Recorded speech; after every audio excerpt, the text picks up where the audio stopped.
Hi everybody, Mr. Kramer here. How is everybody doing? I hope you're doing well. Well, it's time for chapter 2 of our book, Dracula. I have my son Jory filming for me today, so hopefully it'll be a little bit easier. Say hi, Jory. Hi. Yeah, he's behind the camera.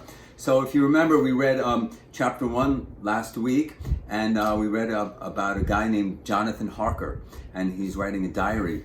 And he's a real estate agent, which means he sells houses and stuff, and he works in London. And he got a telegram from Count Dracula of Transylvania asking him to help him find a house in London.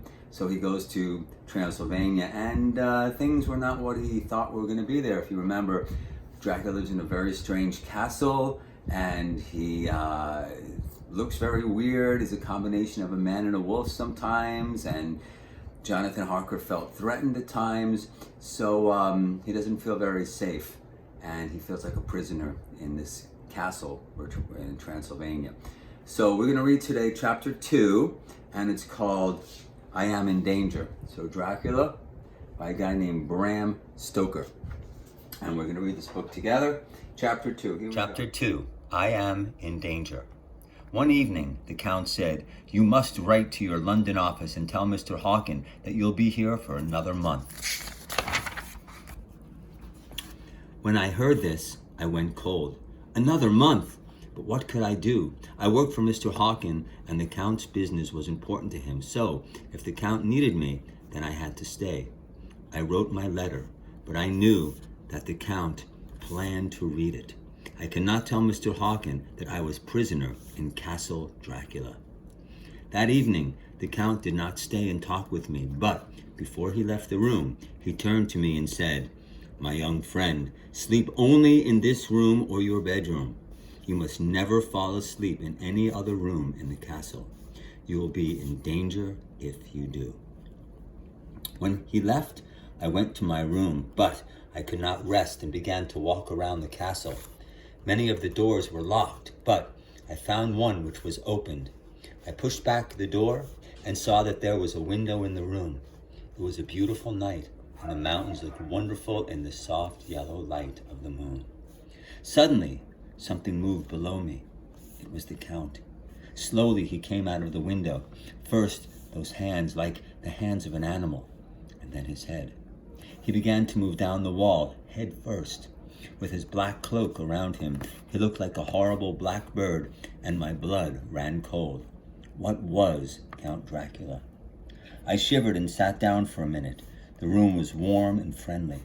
I think that many years ago it was a room for the ladies of the castle, and I decided not to go back to my cold, dark room, but to sleep in this room. So I lay down and closed my eyes. Suddenly, I felt that I was not alone. In the moonlight, from the window, I saw 3 beautiful young women. They were watching me and talking quietly. "He is young and strong," one of them said. "Yes, there are kisses for all of us," another answered. I was excited and afraid. I knew that I wanted those soft red mouths to touch me.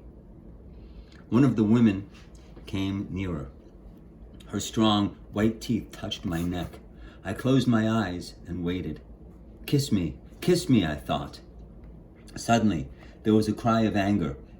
It was the Count. He pulled the woman away from me, and her bright blue eyes, look at this cool picture here, while we flip. Oh, look at that.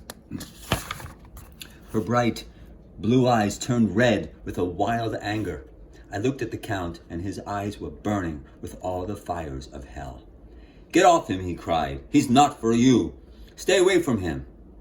A second later, the women were no longer there. They did not leave by the door, but they were no longer there. I remember no more of that night. When I woke, I was in my bed in my room. My gold cross lay on the table next to me, bright in the morning sun. I knew then that those women were vampires and that they wanted my blood. 2 nights later, the Count came to me. "Write to Mina," he said. "Tell her that your work in Transylvania is finished and that you are coming home." How pleased I was when I heard this. But then the Count said, "Say that you are in Bistritz and put June 29th on the letter." I shivered when he said this. I knew then that the Count planned to kill me on that day. What could I do? There was nothing. I could only wait and try to escape. But the Count took away all my clothes, all my other clothes, and my travel papers, and he locked the door of my room. A week or two later, I heard noises in the castle, the sound of men working. Perhaps one of them will take a letter out of the castle for me, I thought. But it was too late. It was already June 29th, and that evening from my window, I saw the Count leave the castle with my letter to Mina in his hand. He was going to post it. I knew that I must do something before it was too late. Vampires can only come out at night, so I knew there was no danger during the day. The next morning, I decided to visit the Count's room to see what I could find. To do this, I had to get into it by the window. This was possible because his room was just below my bedroom, and there were little holes in the wall between the stones. I could put my feet in these, and I could use my heavy curtains from my window to hold on to. It was dangerous, but I had to try. Slowly, I moved down the wall. Once or twice, I almost fell, but at last I found myself in the Count's bedroom. The room was empty. The Count was not there. I looked for the castle keys, but I could not find them. Over in one corner of the room, there was some gold, and on the other side of the room, there was a big wooden door. It was open, and I saw that there was some stairs going down. I went down them and came to another door. This was open too, and I found myself in a room with a stone floor. Suddenly, I looked around me. There were about 50 wooden boxes in the room. They were coffins, and they were full of earth. In one of them lay the Count. I could not say if he was dead or asleep. His eyes were open, and he looked cold and stony, but his face did not look like the face of a dead man. His lips were still very red, but he did not move. Slowly, I went nearer. I thought perhaps that he had the castle keys on him, but when I looked at those cold, stony eyes, my blood ran cold. Afraid, I turned and ran back to the window. I did not stop to think until I was back in my room. That night, the Count came to me again. Tomorrow, you will return to England, he said, and I knew that tomorrow was the day of my death. I lay down on my bed, but I did not sleep very well. During the night, I heard women's voices outside my door, and then the Count saying, "Wait, your time has not yet come. Tomorrow night, you can have him then." The women laughed, a low, sweet sound, and I shook with fear. Morning came at last, and I was still alive. I must escape, I thought, but first, I had to get the keys. Once again, I went down the wall and into the Count's room. I ran down the stairs to the room with the coffins. The Count was there in his coffin, but he looked younger, and his hair was no longer white. There was blood on his mouth, which ran down across his neck. My hands were shaking, but I had to touch him, to look for the keys. I felt all over his body, but they weren't there. Suddenly, I wanted to kill Count Dracula. I took a workman's hammer and began to bring it down hard onto that horrible smiling face. But just then, the head turned, and the Count's burning eyes looked at me. His bloody mouth smiled more horribly than ever. I dropped the hammer and stood there, shaking. What could I do now? Just then I heard the sound of voices. The workmen were coming back. I hurried back up the stairs to the Count's room. Below, I heard the noise of a key. The workmen were opening a door. So there was another door to the outside down there. I listened carefully and heard the sound of hammers. They were getting the coffin ready for a journey, perhaps to England. I remembered the Count's words about his plans to visit my country.